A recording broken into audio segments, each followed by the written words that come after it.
So, namaste and welcome to Satsang today.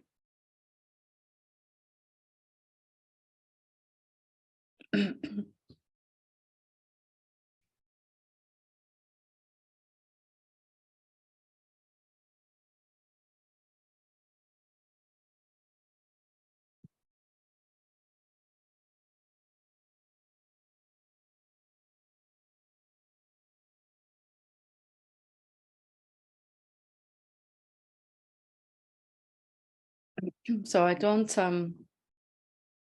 there's plenty of subjects that have come up this week, but it feels like I just want to open it up and see if anyone has any questions. I have questions here I can read. I'll get to some of those as well. But if anyone has any thing they would like to ask or share, or any challenges that you're having, I invite you just to put your hand up, and we'll see what comes up.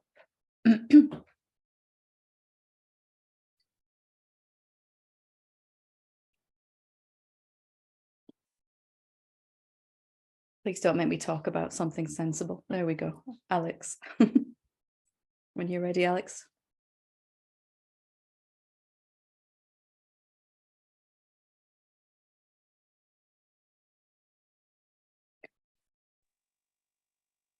Okay. Hi.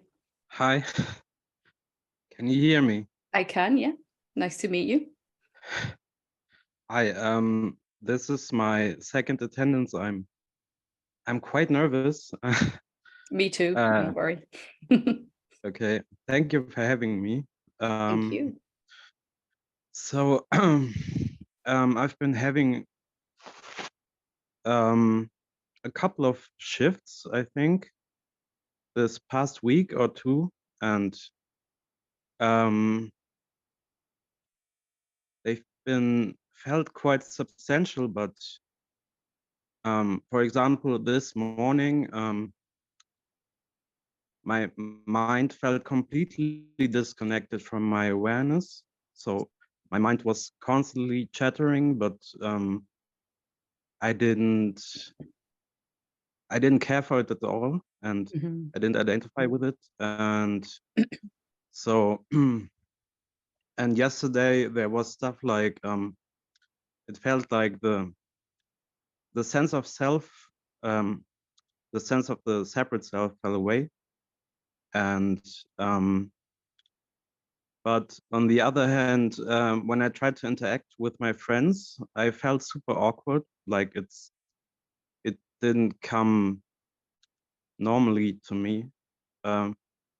So I don't know what my question is. Perhaps I just wanted to share, and well, it's kind of frustrating that these shifts come and go, but it doesn't stay, if you know what I mean. Yeah, absolutely. Yeah. It's very common that they come and go at first. We will have these little moments where we break through into something much deeper than we're used to experiencing. And that sounds like that's what's going on for you. Can you repeat that? Sorry. Yeah. It's very common that we, when you first start to break through into who you really are. Can you hear me okay? Yeah. Yeah. Okay. So it does come and go at first, because it's got to, in order for the true self that we really are to be our constant experience, we're going to have to let go of ideas that are in the way of that. So you said that we have these moments where we break through, but we still might be believing thoughts. So these moments can only be moments. And you said that it was super awkward when you were talking to your friends.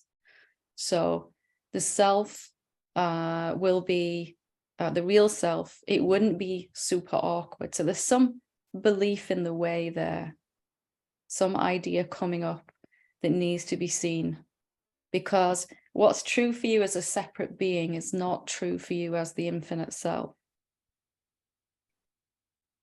You get a sense of there was some idea in the way yesterday when you were trying to talk to them.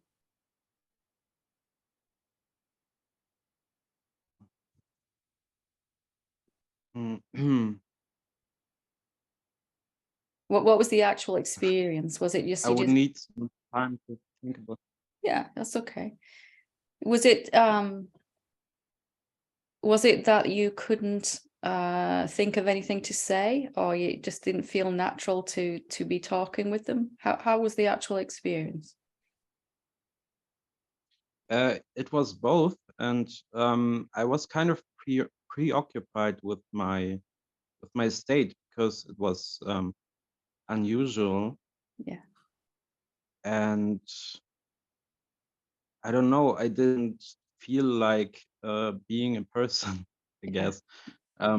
Maybe I wanted to absorb that state more. So, Yeah. but yeah, I don't know. I mean, What was that state? Was it just like a this week deep was peace or something? How are you feeling then? Was it uh,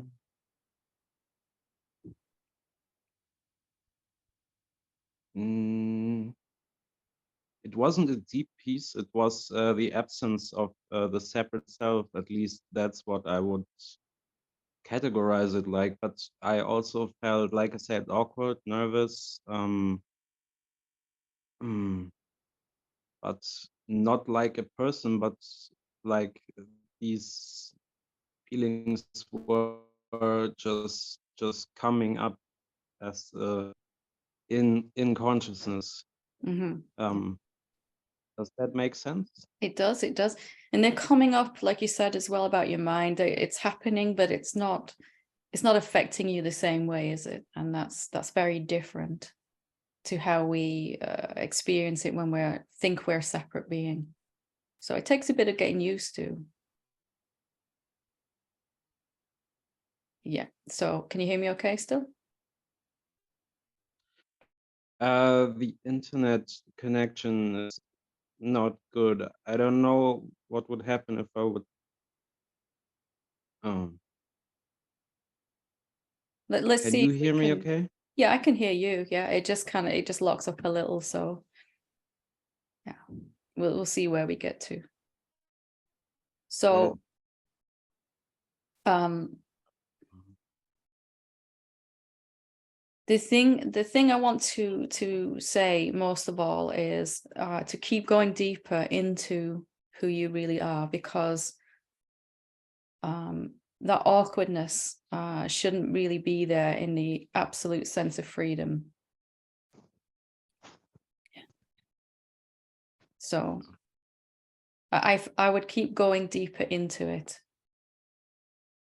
What you've experienced is nice, but you need to keep going deeper into it so that it becomes a permanent thing. So So just asking the question, well, any self-inquiry question, but what you've experienced is a kind of halfway house. There's still some little bit of a separate self there to feel awkward. Otherwise, that wouldn't be, it doesn't feel like it because mostly it's gone, but there's enough of a separate someone there to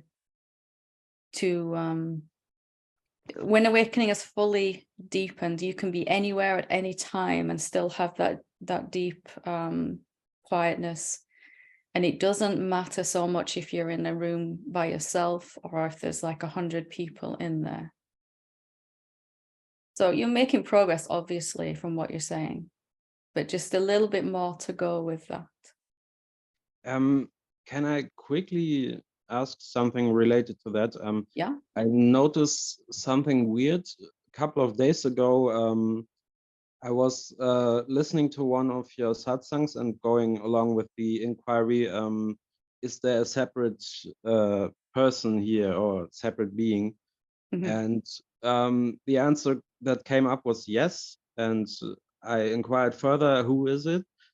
And the answer was, it's me, the one who's looking. So either the separate self assumed the role of the self with the capital S, or vice versa. But the answer that came up was that there is something separate, and the watcher is the one who's assuming the role of the separate entity. Do you want to look into that together now? Sure. So just because we get that answer that yes, there is someone here, a separate being. What is it that's saying that? Is that a thought appearing in your mind?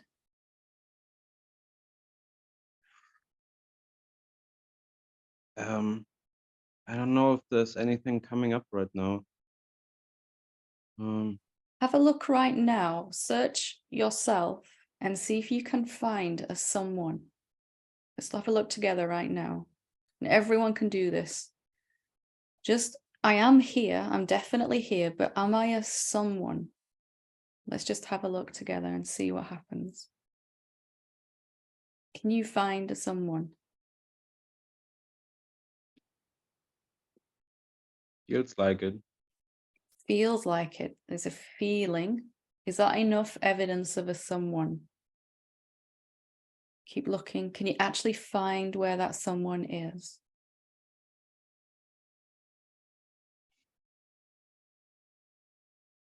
Because we take the feeling as fact, but it's just a feeling. Let's look even deeper. Nothing wrong with the feeling, of course, but we want some actual concrete proof here.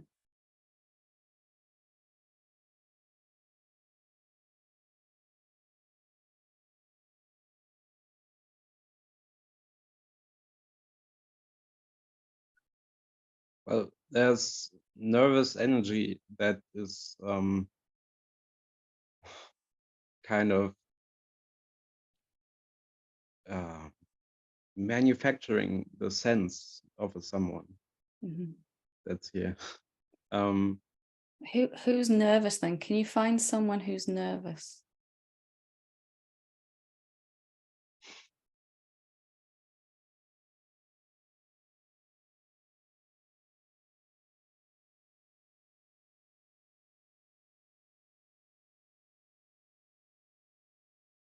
You're doing really, really well.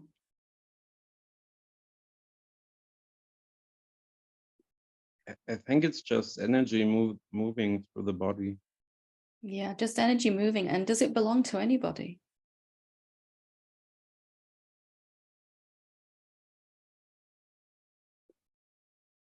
I'd say it belongs to space. I don't know, the spaciousness. Yeah. And can you find a separate being called Alex?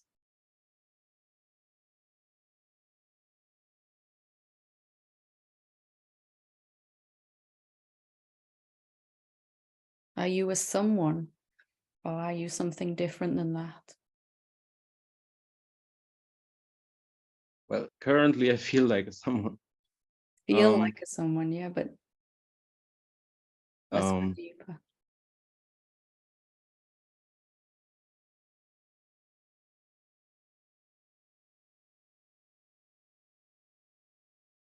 Take your time with this. You're doing really, really well.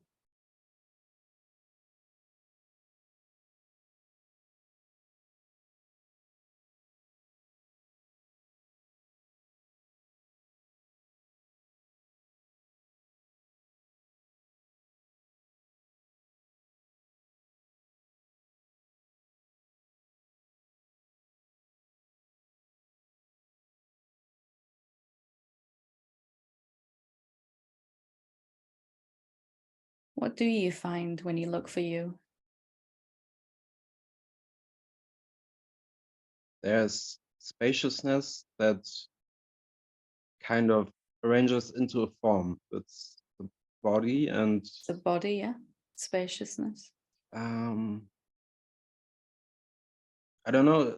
It's like there's a taste of the person, but not the one that's assumed to be there when I'm There interacting. seems to be someone here. Yeah. Seems to be. But when we actually look, not so much, right?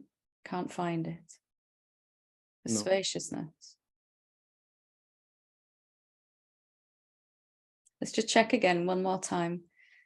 Is there actually anyone living in this body, or is there just a body and spaciousness when we check? Because it's really good to confirm and reconfirm with this?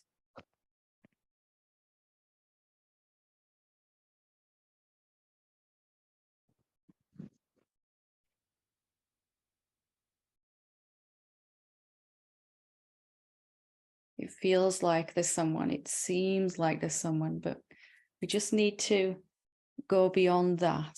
We don't want to base our whole life on seems to be.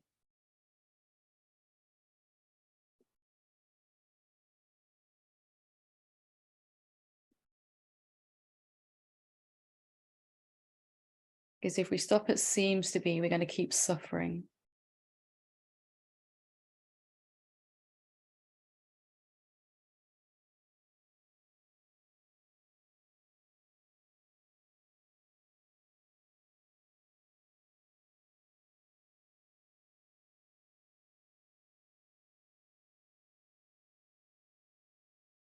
You find someone?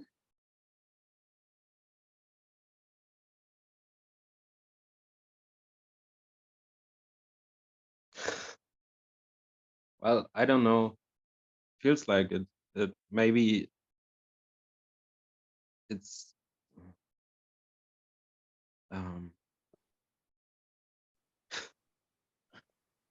Where is it?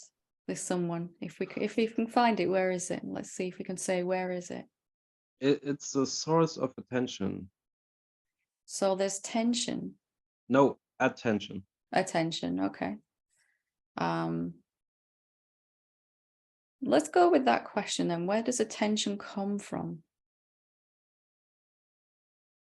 Because if we can't find a person, can it be the source of attention?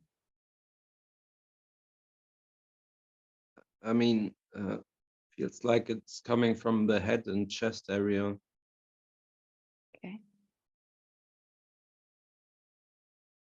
And what is it that knows that? What is it that's recognizing that sensation in the head and chest?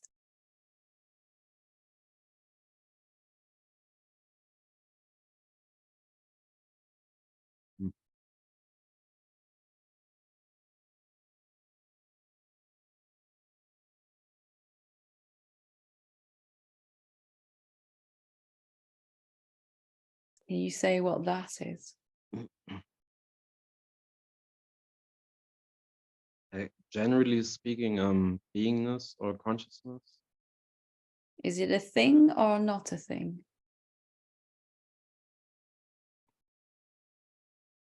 It's more like that which contains all things. Mm-hmm. Perfect. And is there a you and it? Is there a you, a separate someone floating around in it?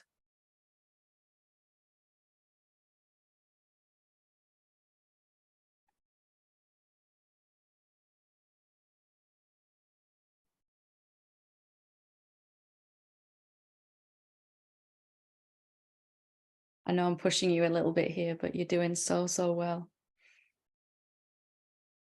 These are the kind of questions we need to investigate, really, for this to become a permanent reality rather than just something that comes and goes. Because if we're still believing somewhere deep down inside that there's a me and the spaciousness, or me and consciousness, then it's gonna just be an experience that we dip into but have to come back out of. That's why I'm really pushed you a little bit into looking like this.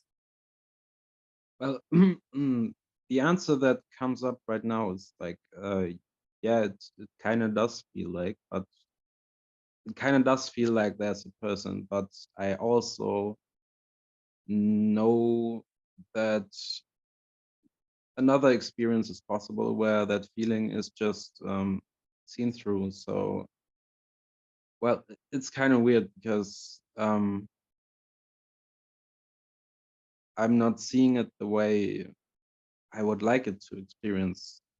I would like to experience it. So just spending some time then over the next few days, really looking at that feeling that seems to be.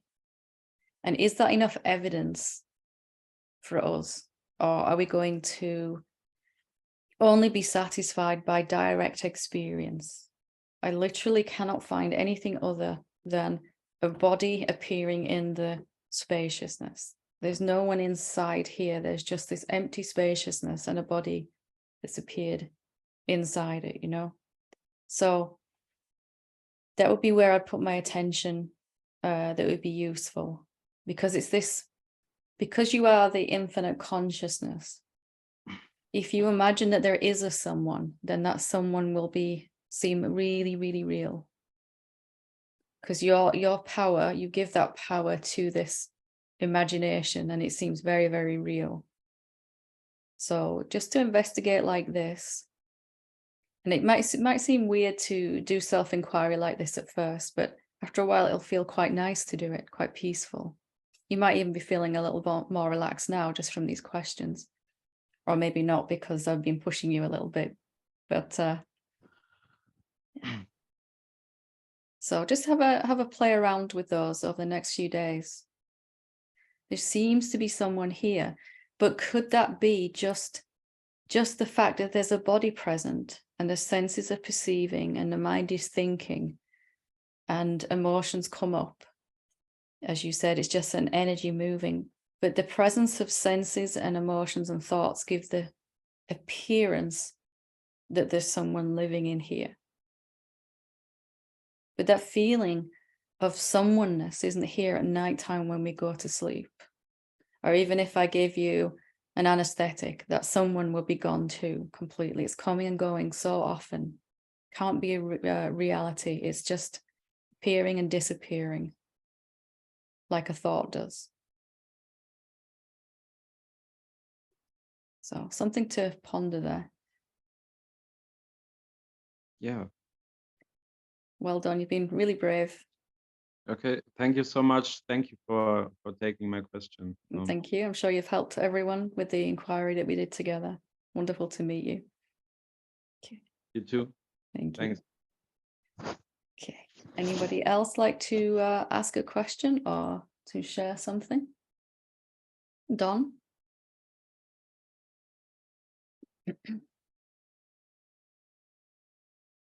When you're ready, Don.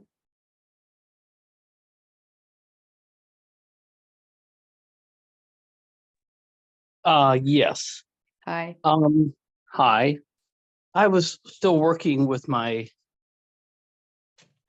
pattern from yesterday, and I think I mentioned yesterday that my parents had their 71st wedding anniversary yesterday, and trying to celebrate that and understand that. And when you were just working, the other gentleman, we talked about the separate self, and I realized I'm not separate from them. But am I separate from my house and my car? When we say there's just one of us here, is that humanity or me and the birds that you can hear?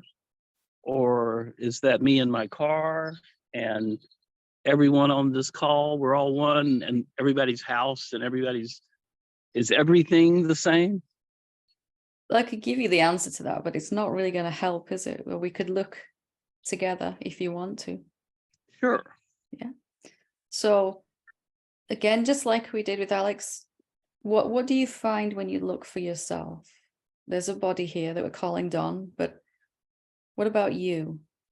Not your body. What do you find when you look for you?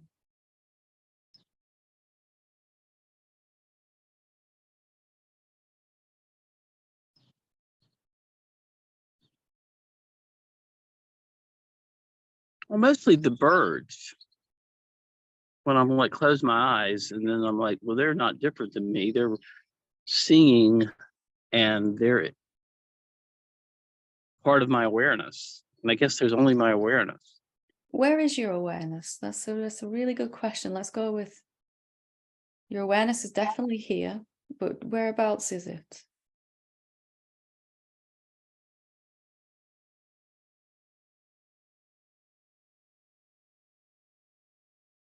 Can you find where it stops between No, that I body? can't really.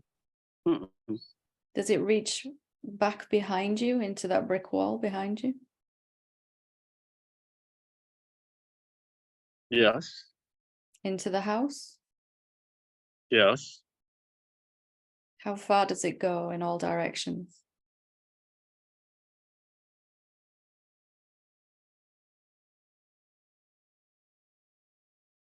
Pretty much everywhere. Probably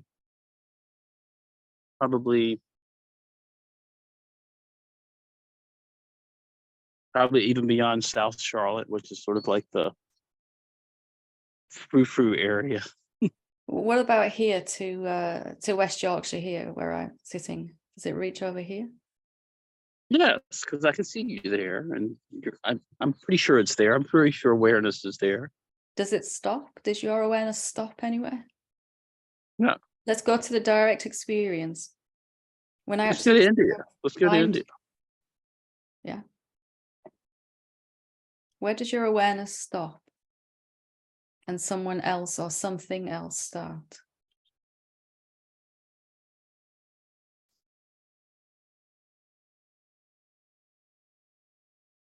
There is no else. There is no else. Wow. So are you the house then? Are you the birds? Are you this body called Helen?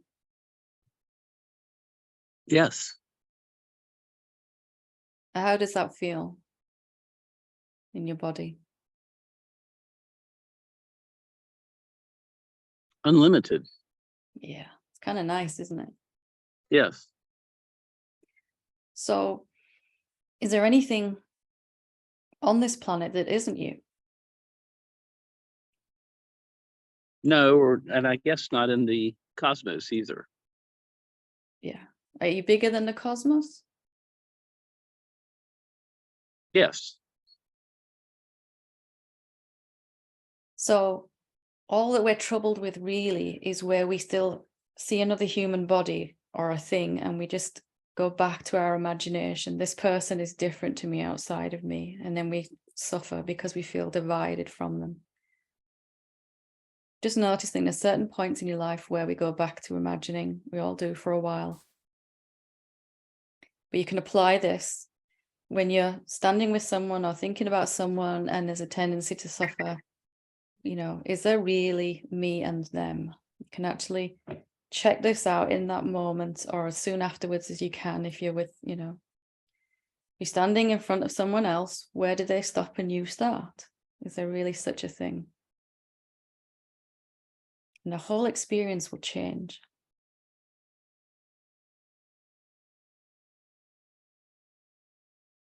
No, there's really nothing else. So you need to be, you've done amazing there. You just need to see that again and again until you're like absolutely convinced, till it's just like obvious, like, duh, how did I ever think there was anything else? Like, how did I do that illusion? You know, just keep seeing it, just doing exactly what we did.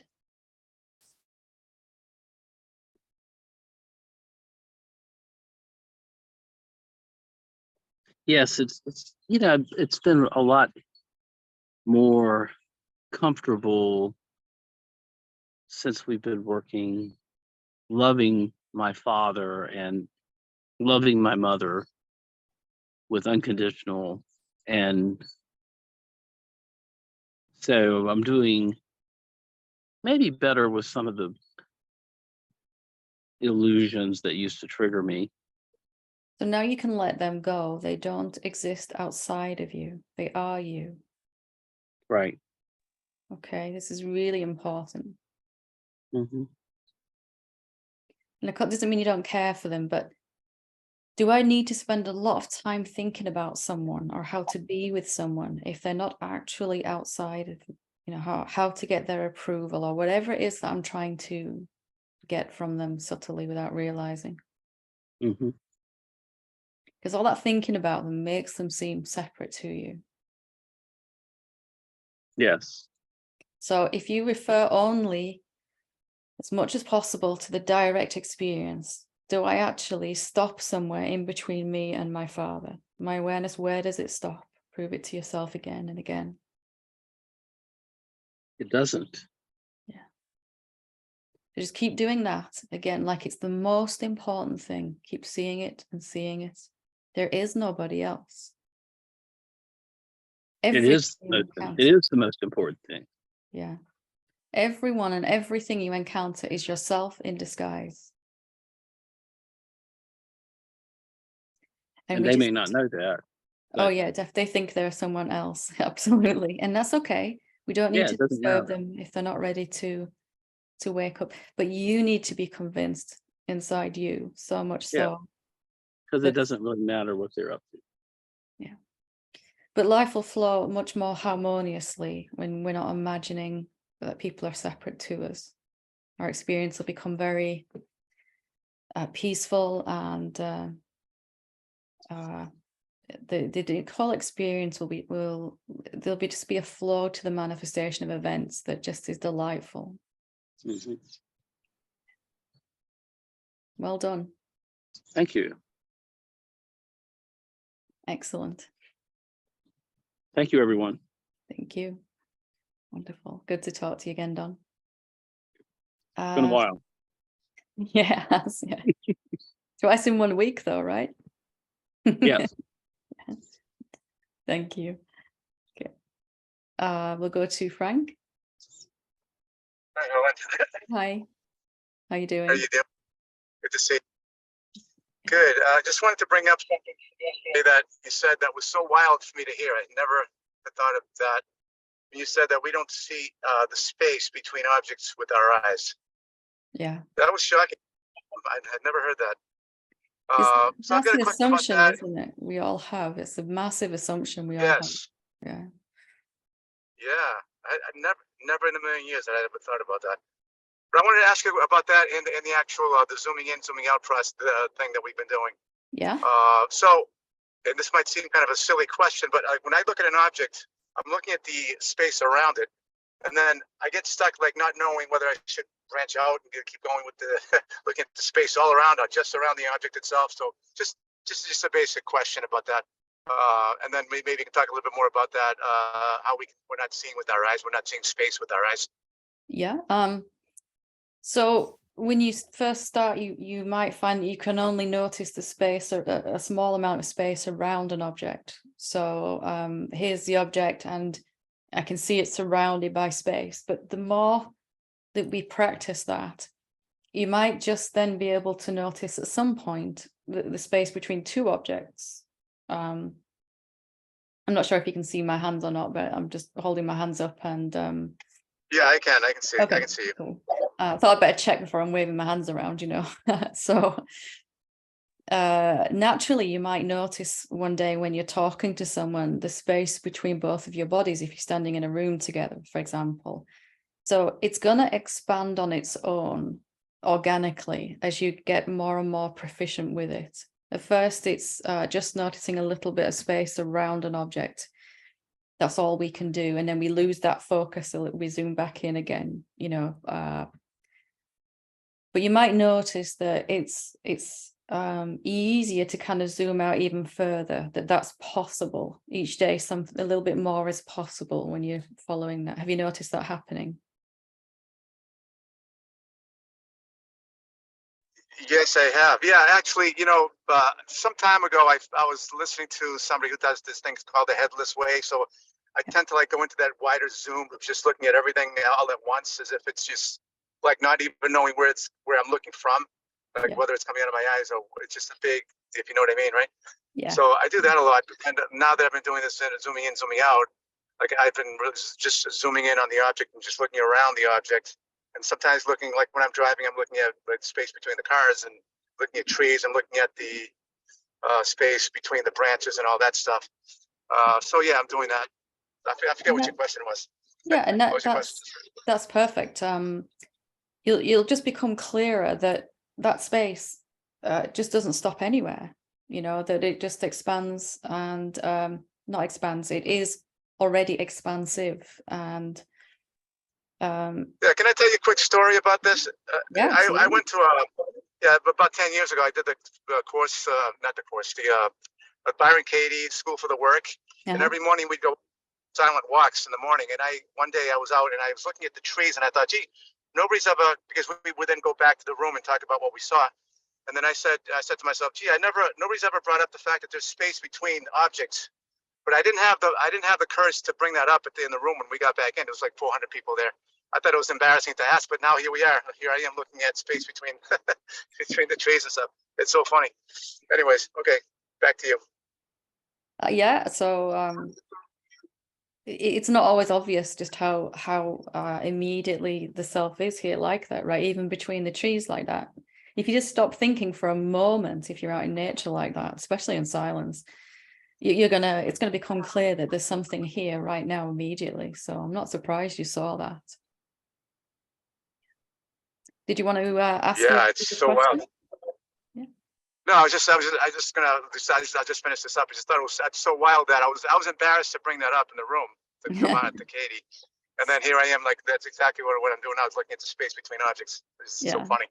Yeah. But anyway, no, that's pretty. If you want to, I don't want to take too much time because there might be people who want to ask questions. But if you want to talk about the eyes not seeing this, that would be great. If you could talk about that a little bit. Other than that, I'm done with the questions.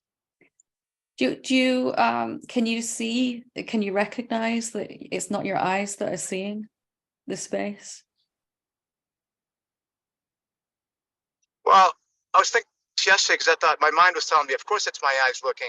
And I imagined myself talking to somebody else about it, and they were saying, "Oh, that's crazy. That's not. Of course, you're looking at space with your eyes. That's how you can tell there's space there." But it opened me up to like, no, there's something else going on here. Just like when you talk, we can tell our own presence is here without any of our senses, which is completely mind blowing to me when we did the exercise in your class. But anyway, so this is going further into that. But no, I still don't. It doesn't make sense to me how I'm not seeing with my eyes yet.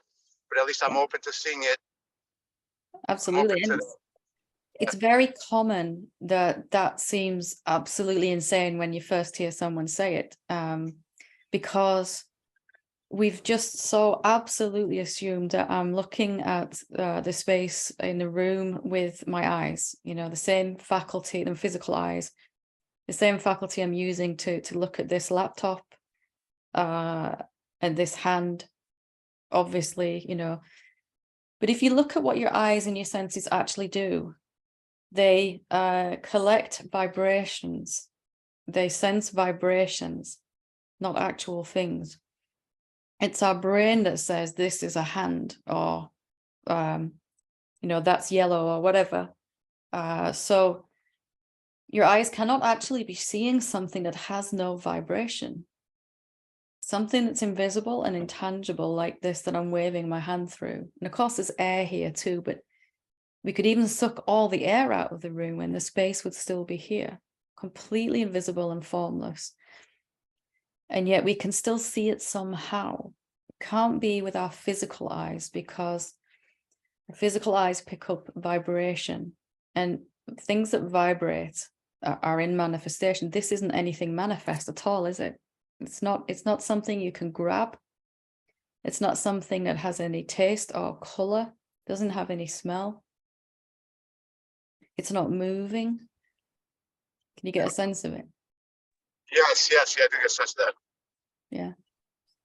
So just to, when I saw this, I realized how much validity and credence I was still giving to my mind when I was quite shocked to see there's certain assumptions I was just taking for granted, and here was one of them. I didn't even know what they were until someone else pointed that out. Here's one of them.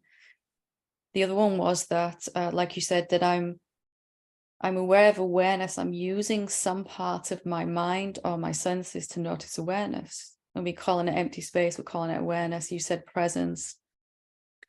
So just to recognize that there are these things that we've like 100% believed, because from the mind's perspective, they seem very true. So now waking up really is more about what thoughts have I absolutely assumed to be true that might not be. And I don't have to know what they are, I just have to be willing to kind of explore those, like you're doing here with me now. Yeah, great. Okay, thanks, Helen. Thank you. Wonderful. Okay, thanks. Thanks. Okay, anyone else like to ask a question? or to talk about something?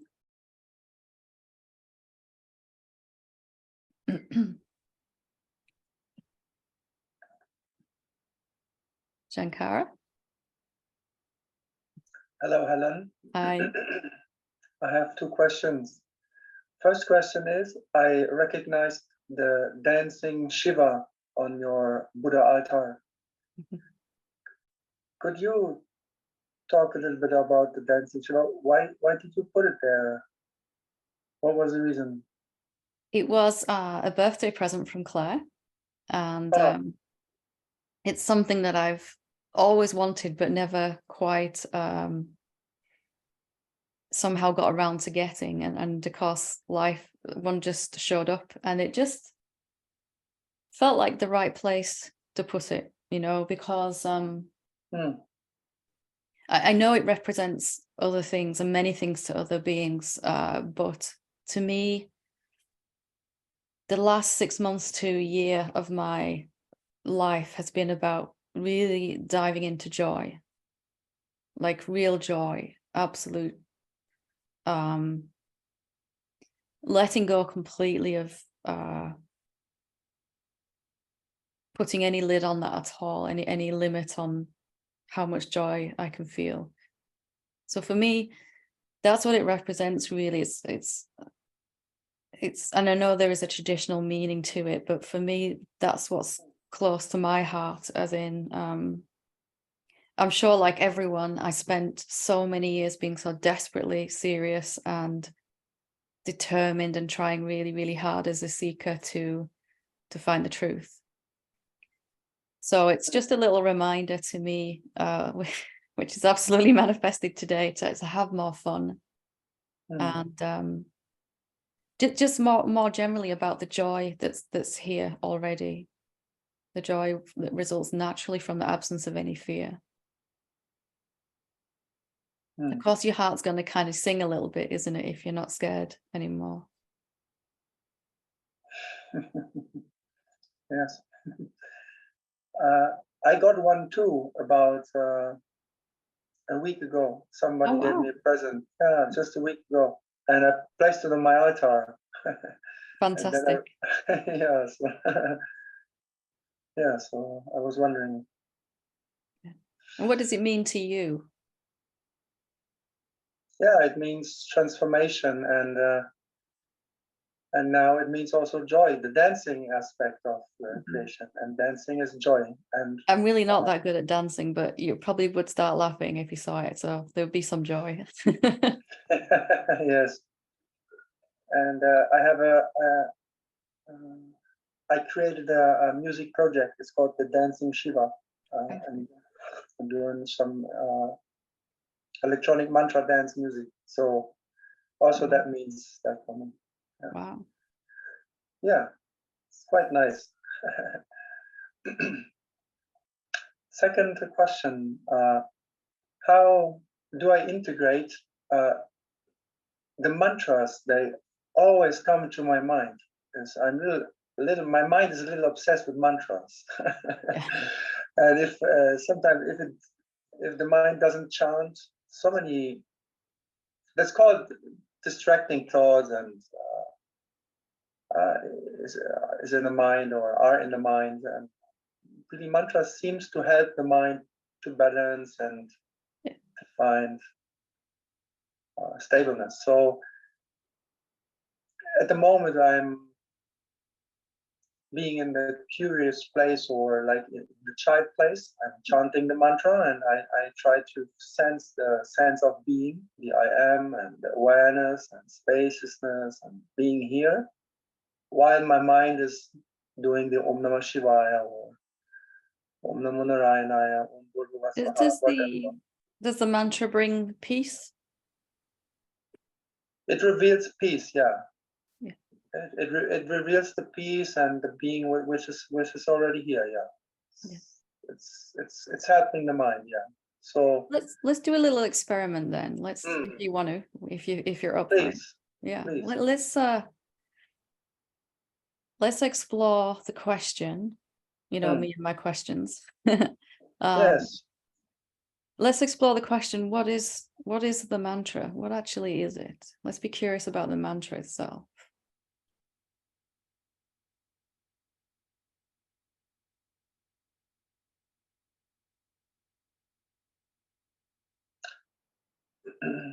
You're really asking me? Yeah, I'm really asking you. I don't know. But you're laughing, right? Yeah. So maybe you do know in a way. It's the self also. It's Yeah. with the capital S. It's a form of the self. It's connecting the self with the self in a way. I think it's a direct form of a vibration, as you called it, which is leading to the to that. And is there anyone doing the mantra? Yeah, actually no, but but yes, at the same time, there's a sense of doership, but in reality, no, there's no one. So That's a there's little confusing. there's consciousness and there's a body and there's a mantra going on. Yeah, but how does the sense of chanting the mantra appear to me as awareness? So what is that thinks it is chanting the mantra as this Well, what is that? identification? What is that doer then? What is the sense of a doer? What actually is it when you look at it? It's a form of energy or thought, I guess, Yeah. and I'm perceiving it, and I as awareness or the knowing. So there's a whole festival of stuff. There's awareness. There's you, the awareness, and then there's a body, and then there's a mantra going on, and then there's a thought, I'm doing this going on. Yeah. They're all just floating around in empty space, aren't they? The vibration of the mantra, the thought of the doer. Yeah. And you're just okay, you're just peaceful. Yeah. Do you need to get rid of that sense of doing? No. No, it doesn't trouble you, does it? It's just the thought. It's just a thought, yeah. So,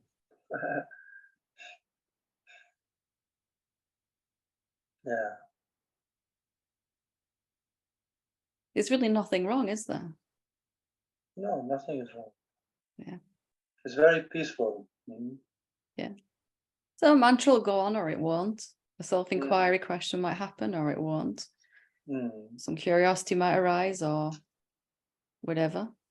It's just awareness being the mantra today, and then awareness being the curiosity today, and it's trying on all these different shapes, isn't it? What's it like this? It's dressing up in all these different outfits, going, what's this one like?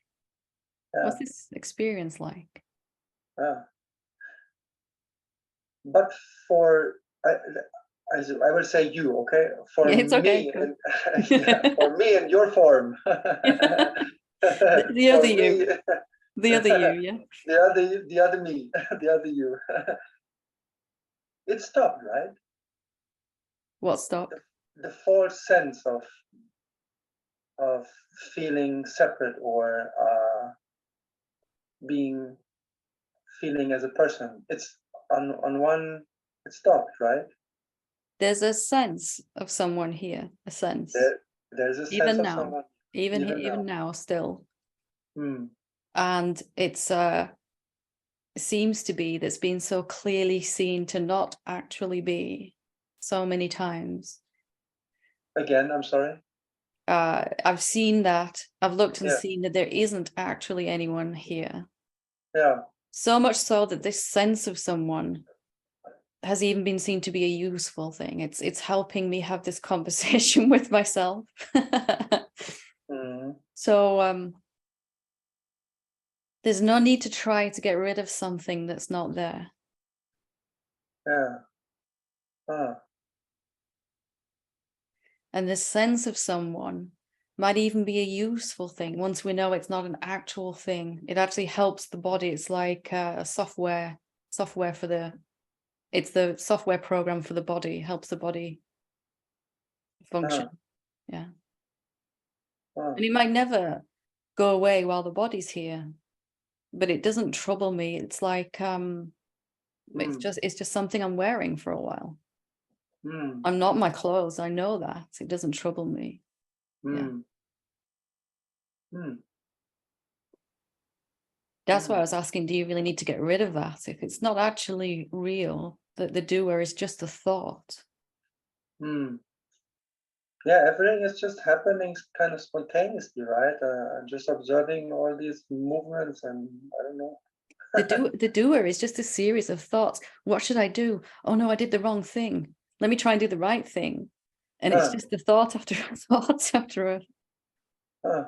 And it gives the illusion, the appearance of someone doing something or not doing something, whatever, not doing the right thing or doing the wrong thing.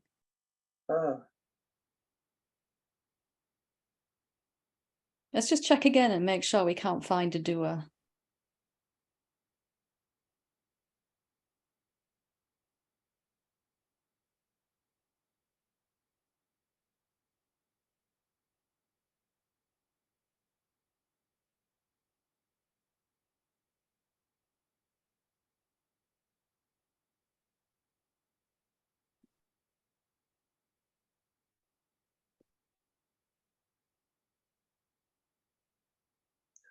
Who is searching? Ooh, there's a good question. You tell me. Who's the one searching? Weird. I'm assuming you didn't find a doer, right? And who wants to know? Yeah. If there's no doer, then who wants to know anyway? What do you find when you ask that question? Who is the doer and who wants to know? I say I want to know. And who is I? Yeah.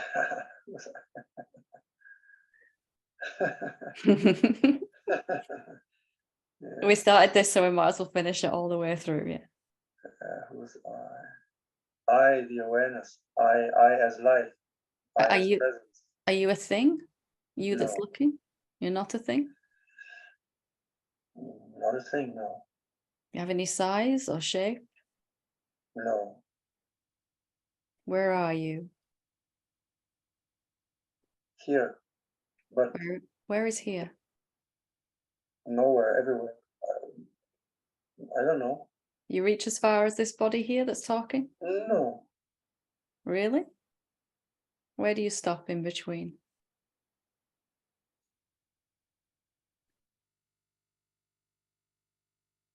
If you set off to walk towards, if these two bodies started to walk towards each other, where your would you? Body and my body? Yeah, both bodies started to go like this. Where would you reach the end of you? If there's no beginning, there's also no end. So who's this answering your questions then?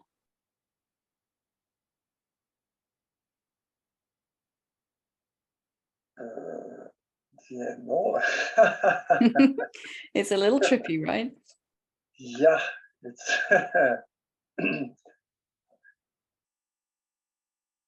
Where's the end of you and the beginning of me? Is there really such a thing? No, there's no such a thing. No, it's one being. It's just being. It's conscious being. The many versions of you, then we could say. Kind of, yeah. Satsang Satsang by Shankara, yeah.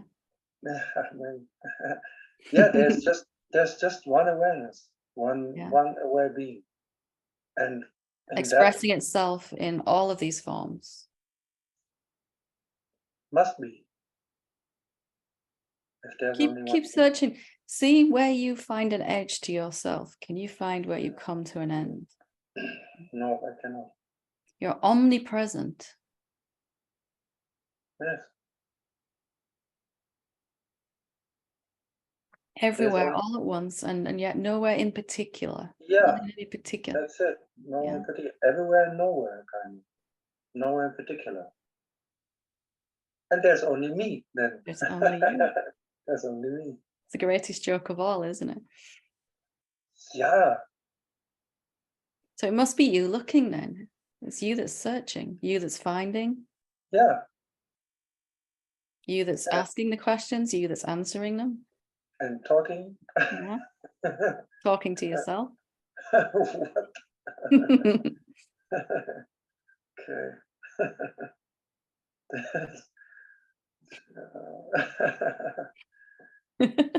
This is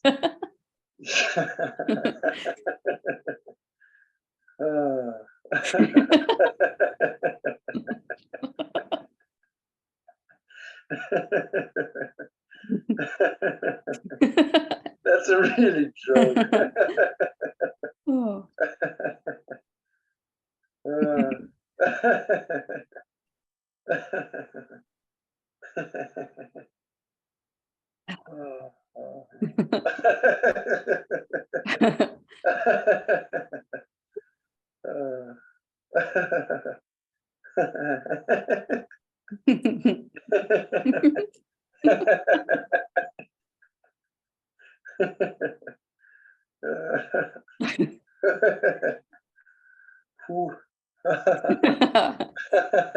We've been so convinced there's these other beings.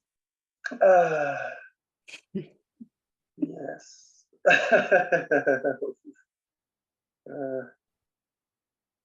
Wow.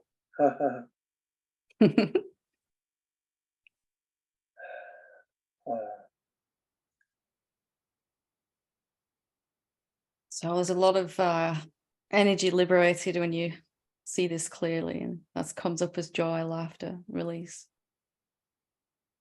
Yeah. Yeah. Just being watchful now of where you go back into imagining that you have an end or an edge, where you imagine someone else exists. Oh. Yeah. Every now and again, you'll just notice, wow, I feel separate to that person. Yeah. Yeah, and you just see it, and you see it. That's not really true. Oh.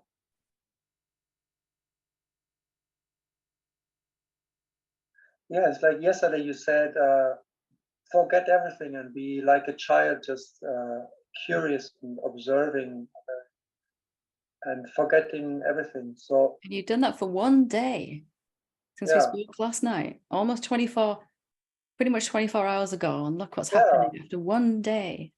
You're yeah, having this monumental breakthrough. yeah. And I sense a thought coming up to see you again as a different person or just a separate thing. And I just forget it. I said, This is not true. Yeah. Not true. The more you think about me, the more I'll seem separate to you.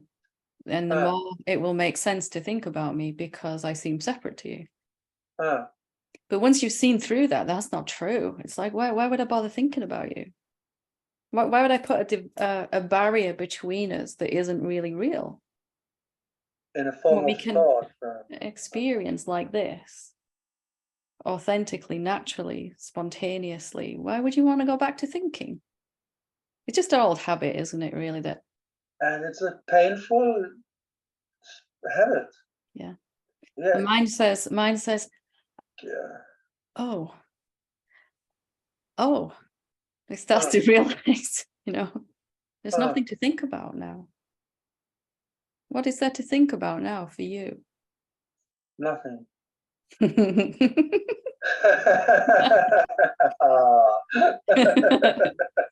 And mine goes, no. Yeah. Let me think.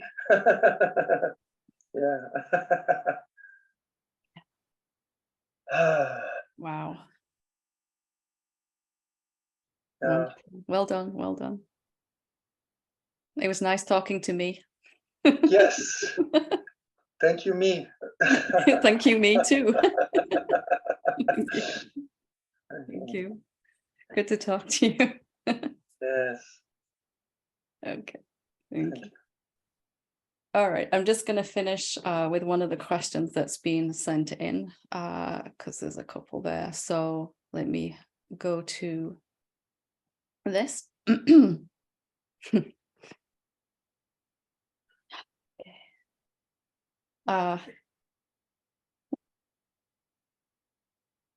Dear Helen, thank you for all that you share. I'm so grateful to have found you. My question is about how to be, what to do, or how to help your teenager when he or she suffers. My 18-year-old teenager suffers from listening to a lot of anxious and depressed thinking. He isolates himself. He's so caught up in his head all day long, and it breaks my heart to see him like that. I love him so much, and I know that we are one, and I still wish that he could see somehow how amazing he is. He is a child of life like we are. What can we do when someone we love suffers? With love from a mother. So it's very close to my own heart. My own children have been through this as a mother myself many times, and you're right, especially in what you said. You can know that you're not separate to him, as we were just your son, as we were just doing. That I don't end. There isn't really two beings here. That we are one and the same. And at the same time, you can have a desire arising for a better experience for your child. Of course you would, as a parent, have that desire. Absolutely. It's natural. And in manifestation, so in the unmanifest, there is no end to our being. There's only one of us. But in the manifestation, there's two bodies, and you can see that the other body is suffering. And of course, that desire arises naturally. So the first thing is, don't fight that desire. The desire is there for a reason. It's going to give birth to something. That desire, it just needs to be recognized whose desire it is. So as you wake up and see clearer, and you're feeling generally more peace and clarity and insight into that, then of course you're going to want to somehow help other beings as you get freer yourself. And of course the first beings that we're going to want to help are those immediately around us. We'll be wanted to help them already, but so can you simply feel that desire? Can you let yourself fully, or as much as is possible in this moment, feel that desire? There's no arbitrary 100% there. There's just, can I really feel this desire? Because as a separate being, when we thought we were separate, a lot of us have got used to having desires and they're not coming to fruition, because into manifestation, because as a separate someone, we feel powerless over many situations. And here's one of them. My child is suffering. There's nothing I can do to change what's going on with my child. But what happens when you hold that desire as the self, as the infinite consciousness, where you know that this being is not outside of you, not separate to you, as we were just exploring? What's it like then when I hold this desire and I don't separate myself from this person? Well, firstly, the desire is going to start to feel better and better to feel. And you're going to start to believe that something can actually change, because as a separate someone, this being is outside of you. You've got no influence at all.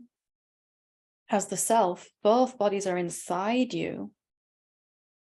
And the peace emanating from one body is going to influence and uplift the best that you can, to the best possible outcome in any moment. So we're not trying to change that other being, but we are recognizing that as the self, we're going to have an influence over others, not a coercing, just a gentle suggestion that they can either go with or not. We're not forcing anything. And the power of that peace and transmission of truth is unlimited, actually, when we recognize that we're not separate to that being. And maybe your son also wants this too. Maybe both bodies are feeling the same desire. One being, two bodies feeling the same desire, but maybe your body can actually move past the limitations and the ideas of why it can't show up. So that's an extraordinarily powerful thing. And I'm actually talking from my own experiences. I'm always. So the test here will be, are you holding this desire as a someone? Because if you are, then you'll feel powerless. You'll feel defeated. You'll feel there's nothing you can do to make this happen. If you're holding it as the self, there'll be a sense that there's nothing really that I need to do other than to feel this.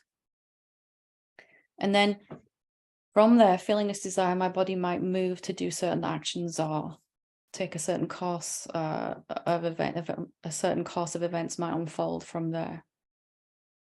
But what that looks like, we don't know. But those actions or words or whatever arises from that undivided place, where you're just allowing that desire to arise. It's a powerful energy moving in through the body and out, and it's going to manifest into something. And when you don't believe the reasons why it can't happen, all of which are only true if you're a separate being and your son is separate to you, then something really powerful is going to come out of that. So your job is to remember, I'm not suggesting that you try to convince your son that you're not separate to each other. I mean, who knows, maybe he's not ready yet anyway, but you know inside you that that's not true. You keep reminding yourself, you get so convinced of that you don't see any reason why, as your body starts to feel better, it must be having an effect upon everyone else around you, not just your son. So it's a different way to work with desire. Desire runs the whole manifestation. You see something that's happening and it launches a desire in here, doesn't it? That you want something. But normally we go into looking at the reasons why it can't happen. Or remembering the times it hasn't happened in the past. We haven't got what we wanted because in those times we were holding that desire as a someone. So absolutely feel for you, but you're not powerless here at all. You just need to remember who you are and feel what you're feeling as much as you can. When the body is not at the effect of all these thoughts and it's just open and free, and there's more spaciousness and light, then any powerful energies that need to move can, and something wonderful is going to come out of that. So hope that helps from one mother to another. It's not an easy place to be, but you're here for a reason, and it's happening now that you're waking up for a reason, because you really can make a difference. So, okay. Thank you for all of your participation today, and for all the laughs too. It's been a lot of fun, as well as some very serious and powerful seeings in that. And I think maybe you can see that the only thing to do is to keep seeing what's actually true rather than what seems to be or what feels true. If you just do that one thing, you'll never go wrong again.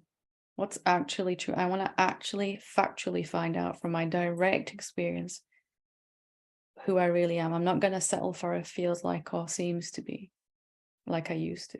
So thank you. Namaste.